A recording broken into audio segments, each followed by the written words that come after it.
Sir అట్లాగే ఈ టాటా టెక్నాలజీస్తో ఏ విధంగా భాగస్వామ్యం ఏర్పడింది, అసలు ముందడుగు ఎట్లా పడింది, అసలు ఆలోచన వాళ్ళతో వెళ్దామని రావడానికి కారణం ఏంటి అసలు? ఈ టాటా టెక్నాలజీస్తో మనకు ఉదాహరణకి టాటాకు సంబంధించినటువంటి ఏరోస్పేస్ కానీ ఇవంతా మన దగ్గర ఉన్నాయి.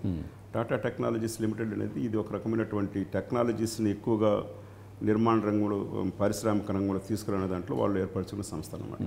వారు ముఖ్యమంత్రి గారిని కలిసి ఇటువంటి ఆలోచన చెప్పినప్పుడు ముఖ్యమంత్రి గారు కూడా దీని గురించి ఆలోచించి వారిని మనం ఇన్వైట్ చేశాము. ఇదంతా కూడా ఆల్మోస్ట్ ఎక్విప్మెంట్ అంతా వాళ్ళు తీసుకొస్తున్నారు. మనకు 6 రకాల ట్రేడ్లు ఉన్నాయి. ఒక్కొక్క ఇన్స్టిట్యూట్లో 35 కోట్ల 40 కోట్ల వరకు ఇన్స్ట్రుమెంటేషన్ ఎక్విప్మెంట్ వాళ్ళు సెట్ చేస్తున్నారు. దానికి కావాల్సినటువంటి బిల్డింగు అవంతా కూడా మనం చేస్తున్నాము. దాంట్లో మనకు టీచ్ చేసే ఇన్స్ట్రక్టర్స్ ఉంటారు, వాళ్ళని కూడా మనమే పెడుతున్నాము. వాటికి సంబంధించిన డబ్బులు కూడా మనమే పెడుతున్నాము. సో ఇదంతా కూడా మనం కలిసి భాగస్వామ్యత చేస్తున్నాము. సార్ అట్లాగే ఈ ప్రైవేట్ ఇన్స్టిట్యూట్స్తో పోలిస్తే ఈ ఐటీఐ కానివ్వండి లేదంటే ఏటీసీ ఏ విధంగా భిన్నమైనవి ఇవి? ఇప్పుడు మన దగ్గర గవర్నమెంట్లో ఒక 65 ఐటీఐలు ఉన్నాయి. ప్రైవేట్ ఐటీఐస్ ఒక 81 ఉన్నాయి. ప్రైవేట్ ఐటీఐస్లో ఎక్కడ కూడా అడ్వాన్స్ టెక్నాలజీస్ లేవు ఇప్పుడు బేసికల్గా. పాత ఐటీఐలు ఏదైతే మనం 30 కోర్సులు మన దగ్గర గవర్నమెంట్లో ఉన్నాయి, వాళ్ళ దగ్గర అవే ఉన్నాయి. కానీ గవర్నమెంట్ ఐటీఐస్లో మాత్రమే మనం ఈ అడ్వాన్స్ టెక్నాలజీ సెంటర్స్ పట్టుకొచ్చాము.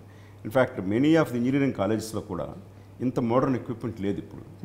ఈ మోడర్న్ ఎక్విప్మెంట్ ఎందుకంటే ఇప్పుడు మనం ఇండస్ట్రీస్ చూస్తే మీరు 4 దశల్లో ఇండస్ట్రీస్ పారిశ్రామిక ఉత్పత్తి పెరిగిందని చెప్తారనమాట.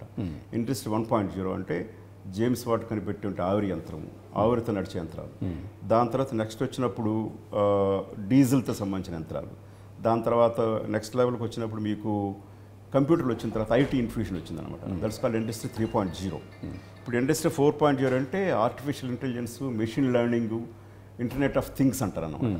అంటే మనం ఇక్కడ కూర్చుంటాము, మన చేతిలో ఉన్నటువంటి ఒక స్విచ్ నొక్కామనుకోండి, రిమోట్ ఫ్యాన్ తిరుగుతూ ఉంటుంది. ఇట్ కాన్ టెక్నాలజీ వచ్చేసి it's called IoT technologies. So internet of థింగ్స్తో చేసిన దాన్ని మనం ఐఓటీస్ అంటున్నాం. ఇది ఇండస్ట్రీ 4.0. ఇప్పుడు మెషినరీ ఇప్పుడు ఎట్లా ఉందంటే రోబోటిక్స్ వచ్చేస్తుంది.